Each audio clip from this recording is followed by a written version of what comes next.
They want to damage the leading candidate. By the way, leading by far, I have to say. DeSantis is gone. DeSantis is gone. He's just about over. I think if he ever made a comeback, it would be the greatest comeback in political history.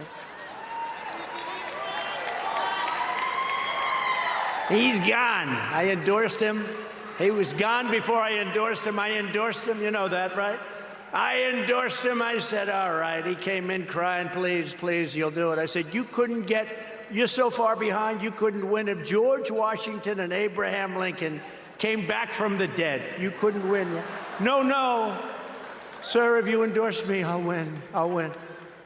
So, he worked on the impeachment hoax #1 and impeachment hoax #2, two of the many hoaxes that I had to go through. But he was just one of many, many guys who worked much harder. Kelly, Muser, they worked much, much harder. Much harder. You guys worked much harder. But he did a little bit that I didn't know the man he was running against. His name's Adam Putnam, good man. Although I heard he was a rhino, so I feel a little bit better, but I didn't know him. So I said, let's give it a shot, Ron. And he's down so much, like 30, 40 points. In one night, he is leading by a lot. And we had him get past a guy named Pullum, who was at the time the hottest guy in the Democrat Party. Stacey Abrams being the female version. Stacey Abrams and Pullum. These were the two hottest politicians in the Democrat Party, and Ron said, I don't think I'll be able to beat him. I said, Ron, we'll do a couple of rallies. We did 3 rallies. They were massive. I said, Ron, you're going to win. I don't think so. He ends up winning. Then 3 years later, they say, will you run against the president? Will you run against the president? He says, I have no comment. I said, that means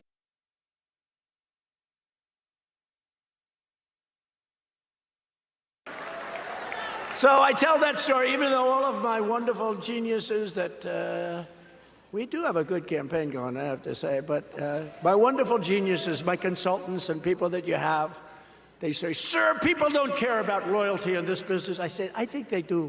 See, I think they do. I think a story like that means something to people, but they say I'm wrong. But so far the polls have proven, because he has taken a dive like few people have seen before. You know, it's funny, all of his big donors, he had a lot of big donors, and they were all maybe sort of, they don't love me because I'm very much anti-business with China. You know what? I'm a person that puts America first. These people want to put the globe first, right? So they don't love it.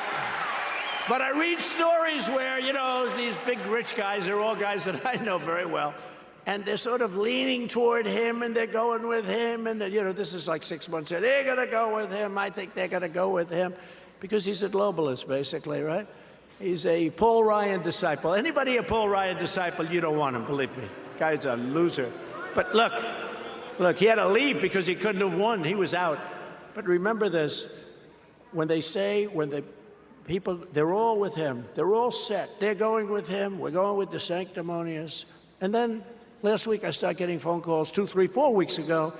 Hi, President. I just called to say hello. What are the big donors? Oh, I thought you were with DeSantis. No, weren't you with DeSantis? Sometimes referred to as DeSanctimonious. Never referred to as DeSantis. Never. Of course, he did change his name in the middle of the campaign. You know that, right? But we have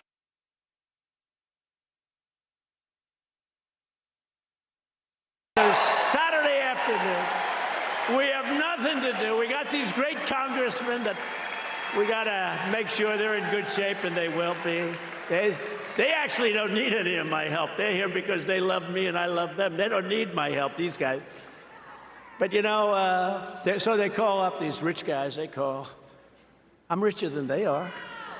But they call up, and they say, and I'll put as much money into the campaign as I need. Believe me, if we need to do it, we need to do it. But you know, the money that comes in is the small money. It comes in for us. No Republicans ever had that. Millions of dollars of small money. We're $31. I think it's a $31 to $61 average. And that means people love us. And by the way, those people vote The rich guys are in the south of France on their yacht. They don't vote, They just give money for obvious reasons. But now I'm getting calls from guys that I read about from 6 months ago. I didn't care. It didn't matter to me. But they were going with him. We're going with you. We think we do, change. They want to change. No, we want to go back to what we had for 4 years. We had something that was so special.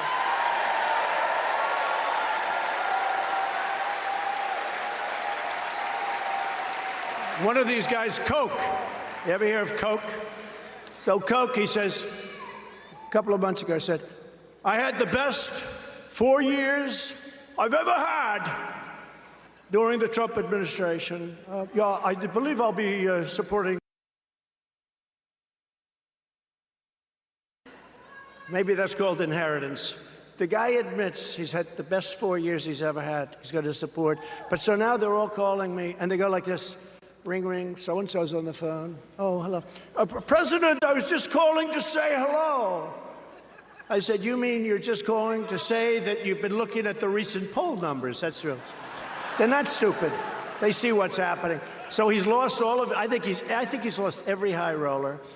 And they say, what's his problem? I said, he's got no personality. I could have told you that a long time ago. A politician needs a little personality, but I think he's over. And, we just got some polls. We're going to go over the polls in a couple of seconds. Remember when I used to do the polls? Remember? But I only did them when we were doing well. When we were doing poorly, I never talked about polls. I said, what polls? But for the most part, we were always doing pretty well.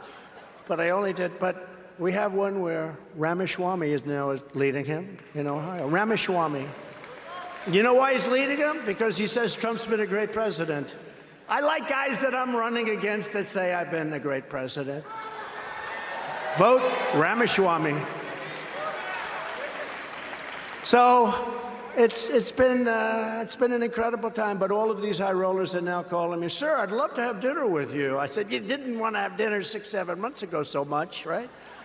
But you're doing well when all of those guys are calling, and they're not giving him very much. I don't think they're giving him anything. They're giving him a lot of nice talk. Hey, Ron, keep working. You're doing wonderfully. No, last night he had a very bad reception, very, very bad, in a state called Iowa.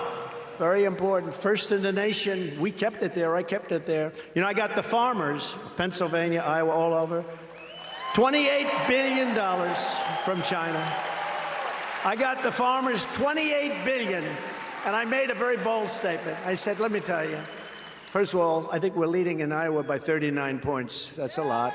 But I said, before I saw any poll, I said, there's no way I lose Iowa, Nebraska, Pennsylvania's big farm stuff. There's no way I lose any of these states because I got them $28 billion from China. And many of you, if you're a farmer, you can raise your hand because I know you opened up big checks. Who else is going to get you $28 billion? I took in hundreds of billions of dollars from China. No other president took in 10 cents, nothing. But I got, out of the hundreds of billions of dollars, I went to the Secretary of Agriculture, Sonny Perdue. I said, Sonny, let me ask you a question. How much hurt did China put on our great farmers?